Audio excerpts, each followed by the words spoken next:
On a une situation ici, tu as peut-être déjà lu cela, où les pharisiens vont aller poser des questions au Seigneur Jésus. Donc, au chapitre 1, on nous dit que des pharisiens et des sadduciens sont venus à lui et lui ont demandé en le tentant qu'il leur fît voir quelques miracles du ciel. Vous connaissez un peu, mais si on se pose la question, qui sont les pharisiens et les sadduciens? Qui sont ces gens-là? Oui, ce sont des gens religieux. Ce sont des gens qui sont religieux. Ce sont des groupes religieux qui existaient dans le temps de Jésus. En lisant dans les évangiles, vous voyez que en grande partie, ces gens-là ont de l'information ou connaissent des choses de la parole de Dieu, mais en grande partie, ces gens-là ne sont pas nés de nouveau. Ils ne sont pas nés de nouveau. Ils sont religieux, mais perdus. Ils ne sont pas nés de nouveau. Ils ne comprennent pas nécessairement ou ne se soumettent pas à la justice de Dieu, le Messie qui doit venir, l'agneau de Dieu qui va verser son sang pour nos péchés. On a vu dernièrement, si tu te rappelles, concernant justement ce qu'on mange, avoir les mains sales, il y a quelques semaines au chapitre 15, on a vu comment ce sont des gens qui inventent des commandements. C'est-à-dire, ils ont dit aux individus que tu devrais t'occuper de ton père ou de ta mère, mais à la place, si tu donnes l'argent à Dieu, là, tu es libre. Tu es libre maintenant. Donc, ils ont inventé des commandements d'hommes. Ils ont inventé des commandements pour leur système religieux. C'est des gens religieux qui ont leurs opinions personnelles. Ce n'est pas des gens qui vont suivre les paroles de Dieu, mais ils ont un système religieux en partie basé sur des commandements, mais avec des opinions et des commandements d'hommes.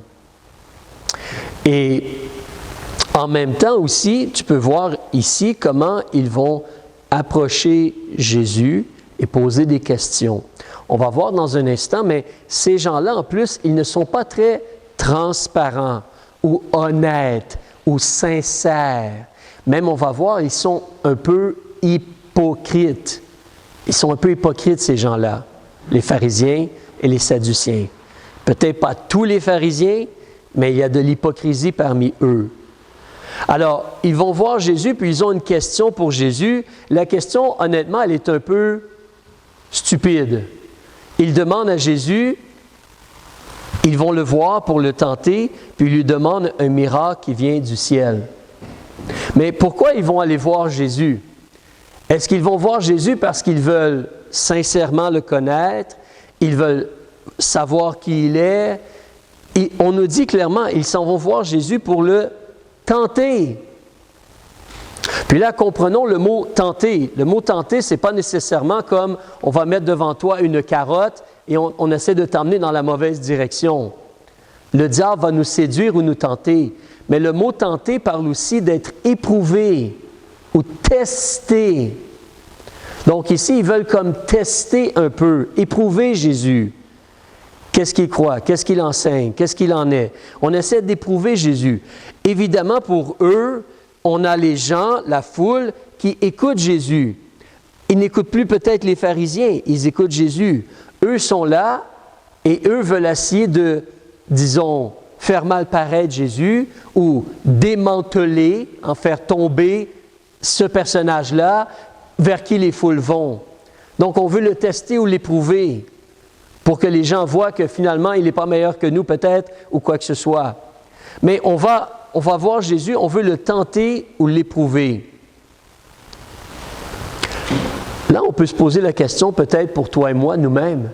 Dans notre vie de tous les jours, est-ce que nous, on va être éprouvés, testés? Oui, on peut être séduit aussi par certaines choses, mais l'aspect d'être testé ou éprouvé pour voir vraiment ce que nous sommes, ce qui est en nous.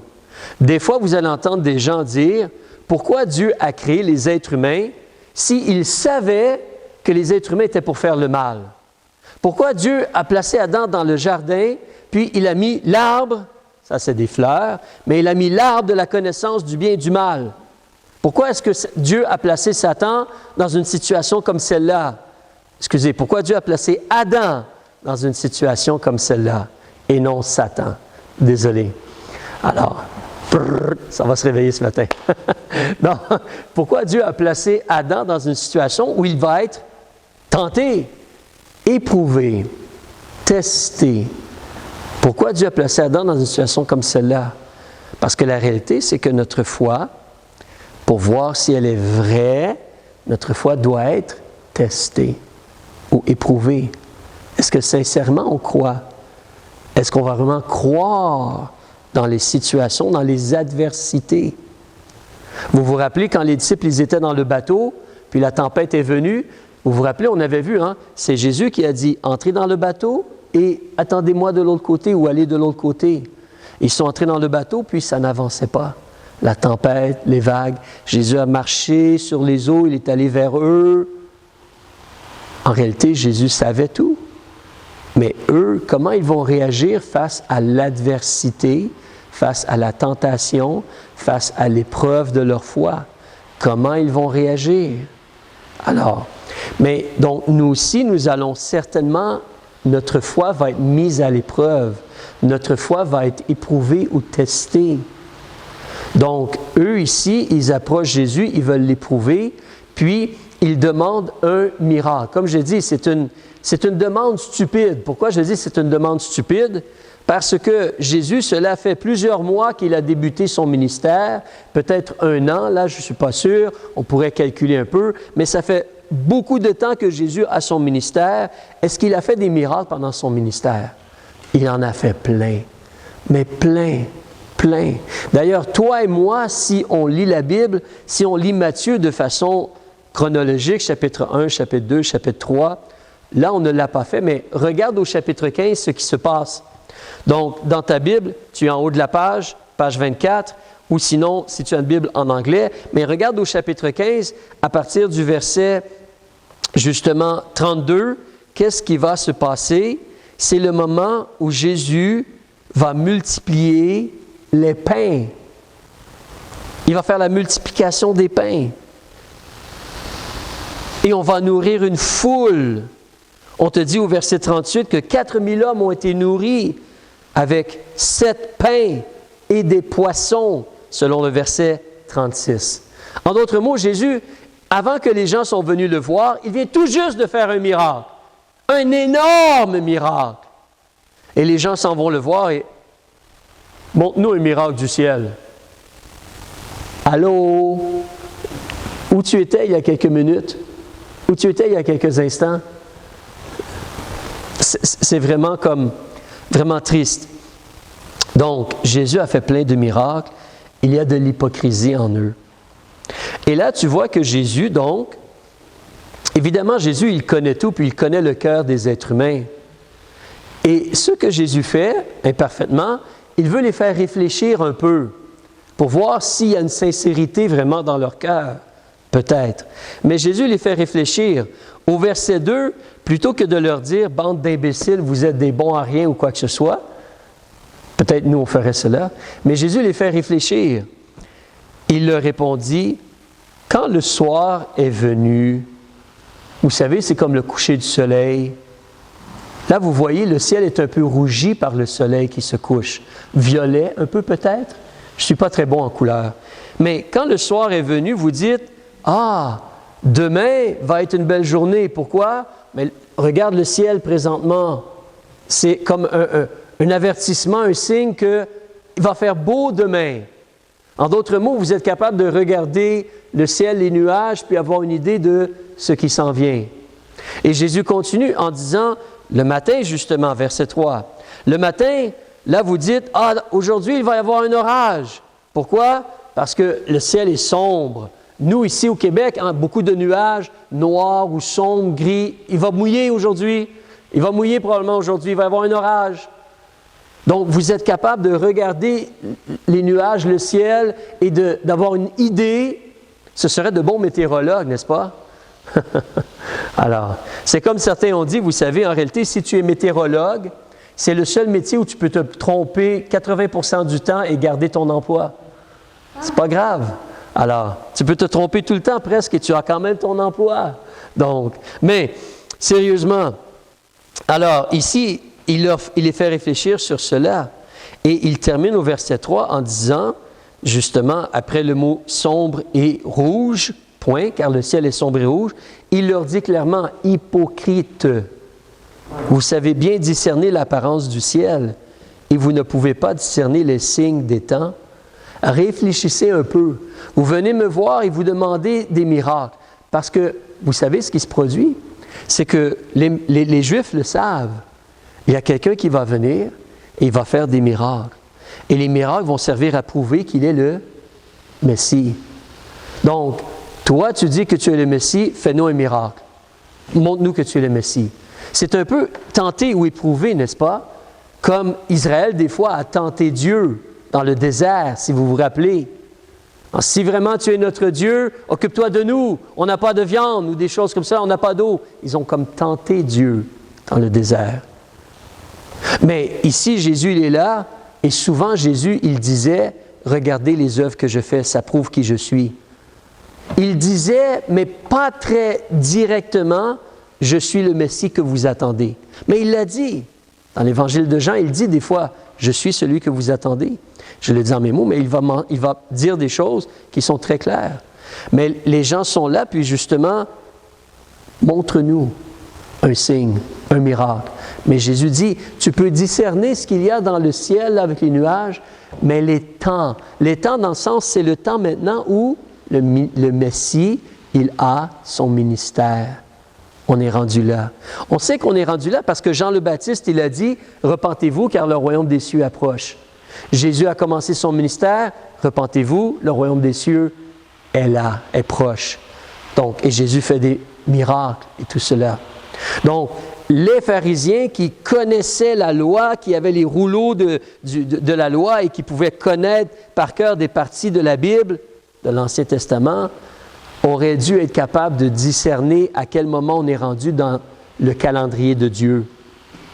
On est rendu, ça c'est le Messie, il est devant nous. Qu'est-ce que nous, on va faire avec le Messie? Nicodème était plus sincère, n'est-ce pas? Nicodème était un pharisien, mais Nicodème était plus sincère. Il a écouté Jésus. Il ne l'a pas rejeté du revers de la main. Mais eux, ici, ils ont cela et ils ne sont même pas capables de discerner les signes des temps. Mais dans la vie de tous les jours, ils peuvent savoir, oui, je suis mieux de faire attention, demain il va mouiller, pas de voyage demain. Ou, telle et telle chose. Mais de réaliser que le Messie est là devant eux, non, nous sommes aveugles. Nous ne voyons pas cela. Fais un signe pour qu'on croie que tu es vraiment celui que Dieu a envoyé. Alors, il y a de l'hypocrisie. Il y a de l'hypocrisie.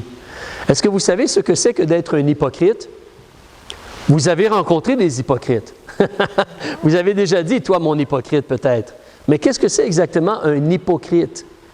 En réalité, ce qui est intéressant, c'est qu'à la base, le mot vient du langage grec. C'est pour ça qu'il y a un grec, hein?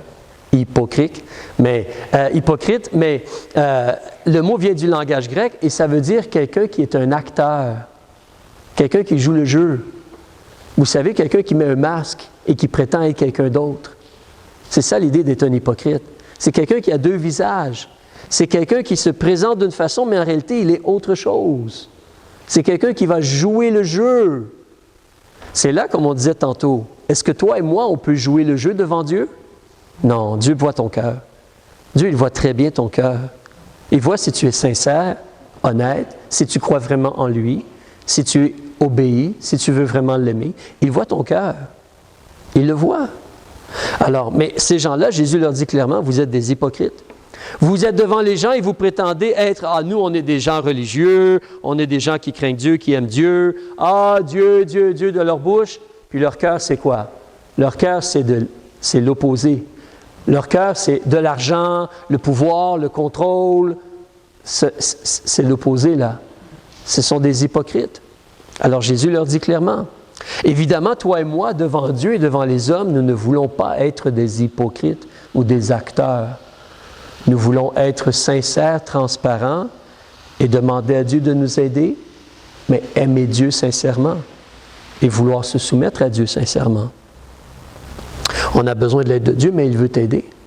Alors, si l'on continue, justement, Jésus leur dit au verset 4, « Une race méchante et adultère demande un miracle. Tu vois, ces mots-là aussi, c'est comme dans la même famille qu'hypocrite. Un méchant, c'est quelqu'un qui fait le mal, mais il fait le mal comme si ce n'est pas grave s'il y a des conséquences.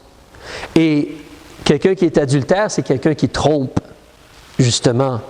Il est déjà engagé ou lié, mais il va tromper. Alors, vous êtes une race méchante et adultère. Vous demandez un miracle, mais on ne lui en accordera aucun autre que celui du prophète Jonas. Et ensuite, il va les laisser et s'en aller. Qu'est-ce qu'il y a de spécial avec Jonas? Qu'est-ce qu'il y a de spécial? Et ils vont recevoir un poisson par la poste. C'est quoi ce qui est spécial? Hein? Jonas a été avalé par un poisson. Mais la réalité, c'est que Jonas a passé 3 jours et 3 nuits, 72 heures, dans le ventre d'un poisson. Et en passant, comme j'ai dit dans le passé, tu peux aller sur l'Internet, c'est arrivé à d'autres êtres humains. C'est documenté. Ce n'est pas le seul homme à qui c'est arrivé. Ce n'est pas impossible, irréaliste. Alors, mais il est resté 3 jours et 3 nuits, 72 heures dans le ventre d'un poisson. Ensuite, le poisson l'a vomi sur le rivage. Et les gens l'ont vu. Les gens l'ont vu. Alors, tu peux imaginer peut-être si tu es dans le ventre d'un poisson, il y a des acides dans l'estomac. Hein? Alors, tu peux imaginer ses cheveux sont peut-être tout partis. Peut-être ses vêtements sont un peu déchirés. Peut-être même lui, sa peau, elle est différente. Mais il était là, puis il marchait. Et il parlait aux gens. Et les gens l'ont vu à Ninive. Et Jésus dit, c'est ça le miracle que vous allez avoir. Ces gens-là sont hypocrites, sont adultères, sont méchants.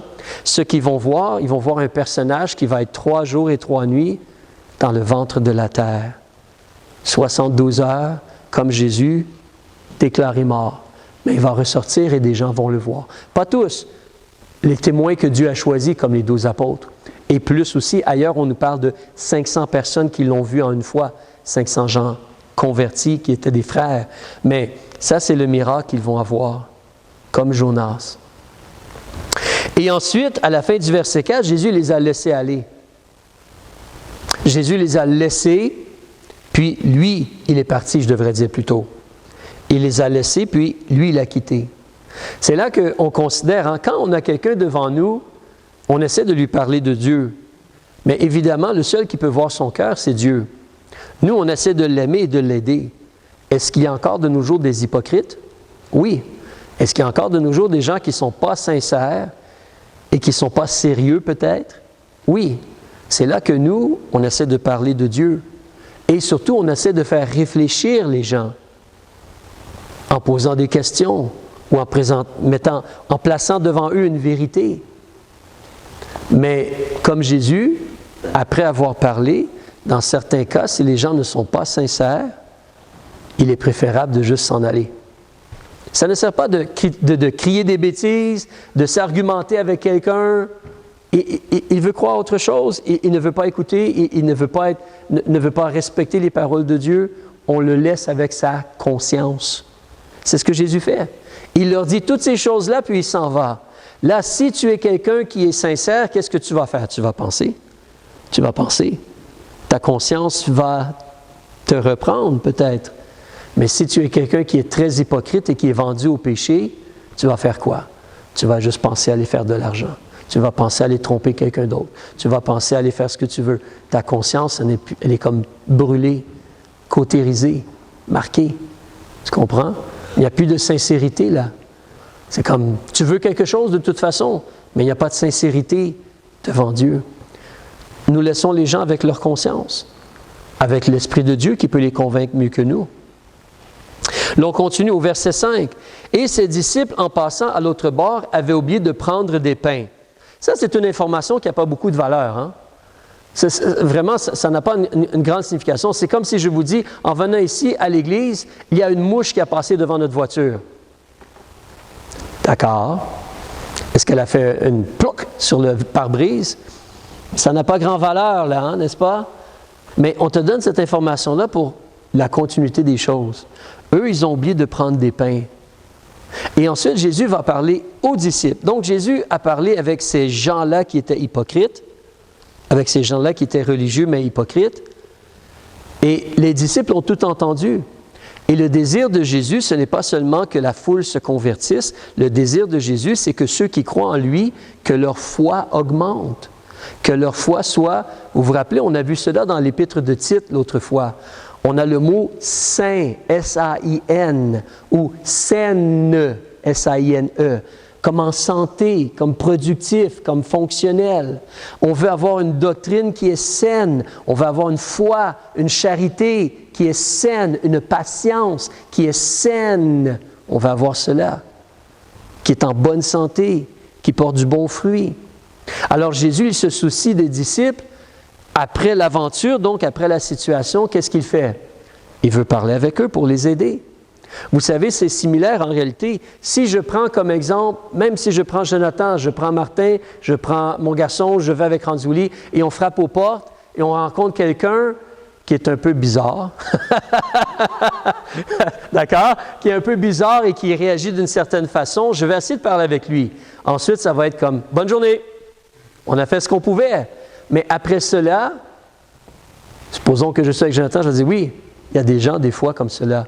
Peut-être voici une façon de leur parler. Fais attention à ceci. Pourquoi?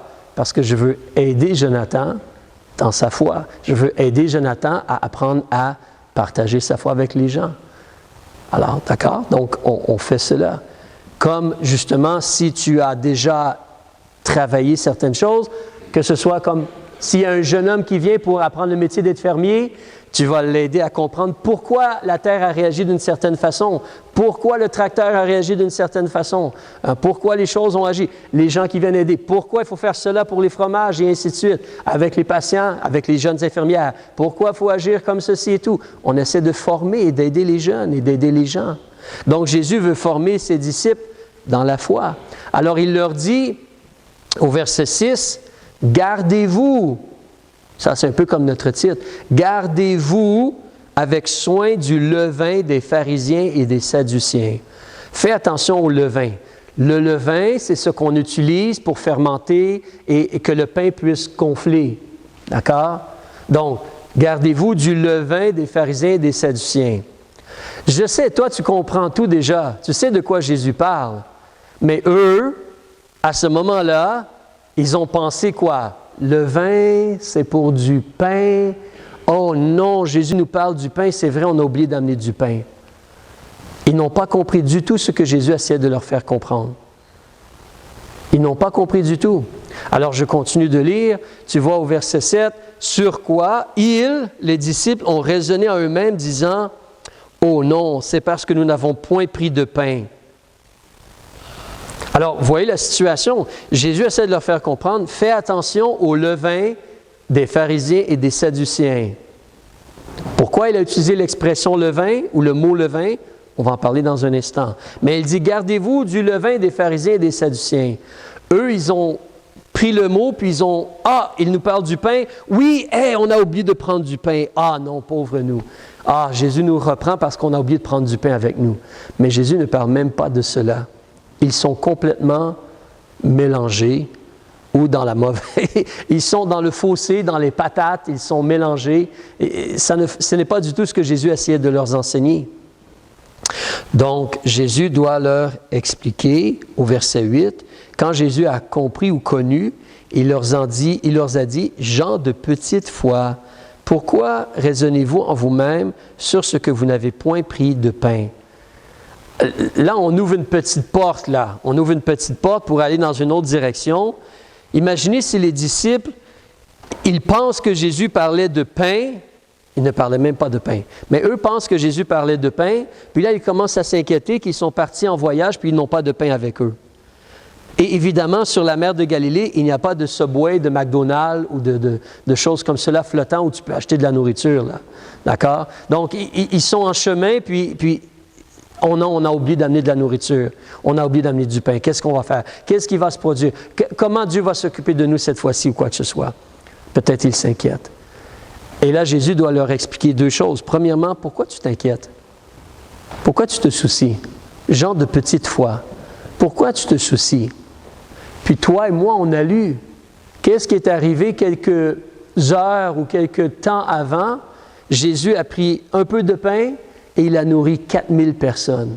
Eux l'ont vu. Nous, on l'a lu. Eux, ils l'ont vu de leurs yeux. Ça, c'est frappant. Donc, ils ont vu cela. Alors Jésus leur dit, mais pensez à ce que vous venez de voir là. Donc, verset justement 9, n'avez-vous point encore d'intelligence et ne vous souvenez-vous plus des 5 pains, des 5000 hommes et combien vous avez rapporté de paniers? Ça, c'est arrivé auparavant dans son ministère. Puis, tout récemment, les 7 pains, ça c'est le chapitre précédent, le chapitre 15, versets 31 à 39. Les 7 pains et 4000 hommes et combien vous avez rapporté de corbeilles? Pourquoi vous vous inquiétez là? C'est là, comme je te dis, notre foi va être éprouvée ou testée. Notre foi va être éprouvée ou testée. Mais qu'est-ce qu'on va faire concernant notre foi? Je vous partage une petite histoire. Quand j'étais jeune chrétien, je venais de recevoir Jésus comme mon sauveur. Peut-être j'avais autour de 18 ans, 17-18 ans. Et à ce moment-là, dans ma vie, ce moment-là, cette semaine-là, peut-être ce mois-là, je n'avais pas beaucoup d'argent. Je n'avais pas beaucoup d'argent et je ne suis pas quelqu'un qui demande la charité. Je ne vais pas me placer au coin de la rue pour demander de l'argent, ni aller demander à mes parents ou à quelqu'un d'autre de l'argent. Donc, je n'ai pas d'argent, j'attends. Mais je n'avais plus de souliers de course, souliers d'exercice, espadrilles, comme vous voulez les appeler. Je n'avais plus de souliers comme cela. Donc, je pense que j'avais peut-être des souliers pour aller travailler ou d'autres choses, mais je n'avais plus de souliers de course. Et quand on a 17-18 ans, on court souvent, n'est-ce pas? Donc, on a besoin de souliers de course. Sérieusement. Mais, donc, dans la situation, je me disais, qu'est-ce que je vais faire? Je n'ai pas d'argent, j'ai besoin de souliers, je vais attendre, mais... Et je me suis rappelé une histoire que j'ai entendue un pasteur dire. Le pasteur, il prêchait, je crois, puis il a dit quelque chose un peu comme ceci, qu'il connaissait un homme de Dieu, un pasteur, qui était dans une situation où les choses étaient serrées financièrement. Il avait besoin de souliers pour aller à l'église, souliers propres. C'est un peu plus cher que des espadrilles des fois, mais il a besoin de souliers pour aller à l'église, avec le complet puis tout. Mais il n'avait pas d'argent. Donc, il a prié à Dieu. Il a demandé à Dieu de l'aider. Et ça, c'était il y a plusieurs années, là. Mais il a demandé à Dieu de l'aider, puis il conduisait son véhicule, oui, sur la route. Et en conduisant, au milieu de la route, il y avait une boîte. Une boîte. Ça ressemblait comme à une boîte de souliers. Il y avait une boîte au milieu de la route. Et il est passé à côté. C'est quoi cela? Puis c'est comme si c'est venu dans sa tête que ce sont tes souliers. On va aller chercher. Alors, il a fait demi-tour, il s'est arrêté, il a ramassé la boîte, il y avait des souliers, la bonne pointure. La bonne pointure. Il a dit merci à Dieu. Il avait une paire de souliers. Moi, j'ai entendu cette histoire-là. Je l'ai mis à l'arrière de ma tête. Et là, ce moment-là vient où moi, j'ai besoin de souliers. Je me suis rappelé cette histoire-là. Alors, j'ai dit, mais oui, je vais prier donc pour une paire de souliers. Demandez à Dieu. Alors, je suis là, je prie, j'attends, et quelques temps après, quelqu'un que je connais dit, pas juste à moi, mais à plein de gens, il dit, écoutez, il y a plein de choses chez moi que je n'utilise plus, je n'ai pas besoin, donc vous pouvez venir et prendre ce que vous voulez. Il invite plein de gens qu'il connaissait, incluant moi, viens si tu veux des choses, je me débarrasse, je donne, je vais vider des choses de ma maison. Il avait tout placé ça à un endroit, et donc il dit, vas-y, moi je laisse les gens passer, les gens y vont, les gens y vont. Ensuite, j'arrive et je regarde. Qu'est-ce que je vois? Une paire de souliers de course, en très bon état. Lui, il veut les donner. Alors, moi, rien d'autre ne m'intéresse. Je n'ai pas de femme, je n'ai pas d'enfant, je n'ai pas besoin de tous les outils ou les choses. Mais la paire de souliers, j'ai pris pour cela. Donc, je prends la paire de souliers. Je dis merci à Dieu et merci au monsieur. Et maintenant, j'ai une paire de souliers. La bonne grandeur! La bonne grandeur! Ça pouvait me faire. Et donc, j'avais une paire de souliers. Et vous savez ce qui est arrivé par la suite aussi dans cela? Pas seulement c'est apprendre à faire confiance à Dieu, mais apprendre à réaliser comment Dieu est à l'œuvre. Plusieurs années après, je suis pasteur maintenant. Je pense que je suis pasteur. Non, excusez-moi. Je suis en formation pour être pasteur. Je ne suis pas encore pasteur. Je suis en formation pour être pasteur. Je ne suis pas riche, mais ça va bien financièrement. Je suis correct. Et ça donne, j'ai besoin justement d'acheter une paire de souliers de course. Mes souliers de course commencent à... Leur meilleur millage est derrière eux, comme on pourrait dire. Mais j'ai de l'argent. assez d'argent pour m'acheter une bonne paire de souliers de course, là, vous savez, qui coûtent très cher et tout cela. Et donc, je regarde pour faire cela, mais en même temps, je suis à l'église, je parle aux gens, je regarde, puis je vois un jeune homme que je connais, puis nous sommes au mois de juin, mai-juin. Je regarde, il a une paire de bottes d'hiver. Je dis, mais j'attends un peu, mais finalement, qu'est-ce que tu fais avec une paire de bottes d'hiver au mois de juin, au mois de mai? Qu'est-ce que tu fais là? Voyons. Puis il ne parle pas beaucoup. Il reste un peu renfermé, il ne parle pas beaucoup, puis juste comme, il ne faut pas rire des gens, Eric, il ne faut pas rire des gens, Eric. Moi, qu'est-ce que tu fais avec une paire de... Comme on dit des fois au Québec, hein, qu'est-ce que tu fais avec tes skis au mois de juin, n'est-ce pas? Alors, les skis, c'est l'hiver. Alors, mais qu'est-ce que tu fais avec tes bottes? Finalement, je comprends qu'il est aux études, à l'université, il n'a pas d'argent, il paye son étude et tout cela, ses études, il n'a pas d'argent, et tout ce qu'il a, c'est une paire de bottes pour se déplacer. Je comprends, je réalise cela. Alors, qu'est-ce que je fais? Bien, le Seigneur nous a enseigné à lui faire confiance, mais en même temps, être prêt à servir. Alors, je lui dis, d'accord, rencontre-moi à tel magasin, telle journée, on va aller ensemble magasiner. Alors, il me dit, quoi? Non, viens, rencontre-moi à tel magasin, tel endroit, on va aller magasiner ensemble. On se rejoint là au magasin, je lui dis, voilà, il y a des souliers ici, choisis ta paire de souliers que tu veux. Fais ce que toi tu veux. Il dit, mais toi aussi, Eric, tu as besoin de paire de souliers. Non, toi, choisis les souliers que tu veux. Achète les souliers que tu veux. Finalement, il a choisi une paire de souliers et je crois que j'ai pris soit la même ou en tout cas à côté, mais tu avais comme quelque chose comme 2 pour 1 ou 50% de rabais. Donc, pour tout l'argent que j'allais dépenser pour les souliers, j'ai pu acheter 2 paires de souliers neufs, autant pour lui que pour moi. Pourquoi? Parce que le Seigneur pourvoit. Parce que le Seigneur entend et répond à nos prières. Parce que le Seigneur, il est grand. Donc, mais Jésus essaie de leur faire comprendre, justement. Et c'est là que c'est important pour nous de se rappeler ce que Dieu a déjà fait. Comment Dieu a déjà répondu à nos prières. Comment Dieu agit et comment Dieu pourvoit. Et comment Dieu s'occupe de nous. Et comment nous aussi, on doit être prêts à aider les gens dans le besoin. Mais ici, parce que tu te rappelles quand il y a les pains, ceux qui connaissent l'histoire, ou l'une des histoires pour le pain, comment Jésus a trouvé des pains pour nourrir les gens? Est-ce que quelqu'un se rappelle? À un moment donné, je pense que c'est André, le disciple, il a dit quoi? Il y a ici qui? Un jeune homme qui a des pains. Mais je crois que c'est 5, qu'est-ce que ces 5 pains-là? Mais le jeune homme a donné les 5 pains. Et Jésus a nourri tout le monde avec les 5 pains. Amen? Il a nourri tout le monde. En passant, ça, ce n'est pas du socialisme. Ça, c'est tout simplement la grâce de Dieu. Amen? Mais ici, Jésus leur rappelle, rappelez-vous ce que Dieu a fait, rappelez-vous comment Dieu a agi. Je ne parle pas ici de ne pas avoir de pain ou de s'inquiéter des besoins qu'on a. Je parle ici de vous garder du levain des pharisiens et des sadduciens. Alors justement au verset 11, « Comment ne comprenez-vous pas que ce n'est pas au sujet du pain que je vous ai dit de vous garder du levain des pharisiens et des sadduciens? » Alors ils ont compris que ce n'était pas du levain du pain, mais de la doctrine des pharisiens et des sadduciens qui leur avait dit de se garder.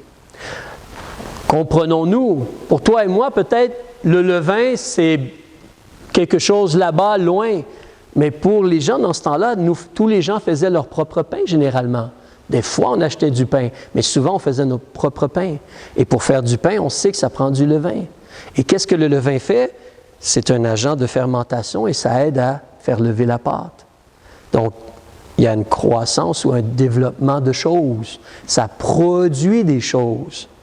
Et c'est pour ça qu'on peut dire levain. Parce que le mot doctrine, tu te rappelles, on a vu l'autre fois, le mot doctrine veut dire enseignement. Ce que tu enseignes, est-ce que ça va avoir un effet sur les gens? Toujours. Ce que tu enseignes, ce que tu dis, va toujours influencer les gens. C'est comme tes enfants. Si tu montres l'exemple et si tu enseignes à tes enfants d'être rancuniers, ça va produire. Si tu montres à tes enfants et tu leur fais voir l'idée justement d'être comme hypocrite, ça va produire, ça va se développer. Si tu leur parles au sujet de justement toujours être en colère ou tu démontres que tu es toujours en colère, ça va faire boule de neige, ça va augmenter, ça va produire, ça va développer. Donc, l'enseignement qu'on entend, l'enseignement qu'on donne va nous influencer, c'est une réalité. Donc, on te parle ici de la doctrine. Peut-être que vous avez déjà entendu cette phrase-là. Il y a des gens qui vont dire, la doctrine, ce n'est pas important. Ou la doctrine, ça divise les gens. En réalité, il faut comprendre, la doctrine, c'est important. Parce que la doctrine, ou on va remplacer par l'enseignement. L'enseignement, c'est important parce que l'enseignement nous affecte. L'enseignement nous influence. L'enseignement va produire des choses en nous. Si on entend des gens toujours dire certaines choses, ça va influencer. Et c'est pour ça qu'ici, Jésus leur dit, concernant les pharisiens et les sadduciens, gardez-vous de ce qu'ils enseignent. Gardez-vous de ce qu'ils enseignent. Tenez-vous loin, rejetez ce qu'ils enseignent. Évidemment, leurs enseignements est mauvais. On a vu tantôt, ils étaient hypocrites. On a vu dans le passé comment ils disaient de changer les lois de Dieu. C'est correct si, au lieu de donner de l'argent pour tes parents, tu donnes à Dieu et ainsi de suite. Donc, tu ne t'occupes plus de tes parents, tu as juste donné à Dieu. C'était de faux enseignements qui influençaient la façon d'agir. Donc, juste conclure ici maintenant, mais évidemment, on ne veut pas être des hypocrites. Tu ne veux pas être quelqu'un qui a un double visage. Tu ne veux pas être quelqu'un qui va jouer le jeu ou être un acteur. Tu veux être transparent et sincère devant Dieu. Et tu vas devoir accepter que ta foi va être testée. Ce serait merveilleux si tout irait bien dans la vie. Tout irait parfaitement bien dans la vie. Tout irait vraiment merveilleusement bien dans la vie. Vous savez, à un certain moment donné, j'ai eu la possibilité de rouler avec mon véhicule à l'endroit où on fait la Formule 1 à Montréal. L'avant, ça s'appelait ça Circuit Gilles Villeneuve, mais la Formule 1, j'ai roulé avec ma minivan sur cette route-là. C'était vraiment plat et smooth. Vraiment smooth. Mais dans la vraie vie, les routes sont chaotiques. Les routes ont besoin d'être réparées et ainsi de suite. Alors, la réalité, c'est que tu vas être testé, tu vas être éprouvé dans la vie. Il faut le reconnaître, il faut l'accepter, il faut croire ce que Dieu dit et lui faire confiance. Tu ne veux pas de mauvais enseignements. Tu ne veux pas suivre ton opinion à toi. Tu ne veux pas avoir un mauvais raisonnement. Les disciples n'ont même pas compris ce que Jésus leur disait. Ils ont raisonné au manque de pain. Ce n'est pas de cela. Les gens n'étaient même pas sincères avec Jésus quand Jésus leur parlait. Vous êtes capables de discerner les choses, mais pas capables de discerner le moment, le temps, le ministère de Jésus. Tu ne veux pas avoir un mauvais raisonnement comme cela. Tu veux apprendre à réfléchir selon les vérités de Dieu, selon les écrits de Dieu, et mettre en pratique les écrits de Dieu, et marcher dans les vérités de Dieu. Il faut se garder du mauvais enseignement.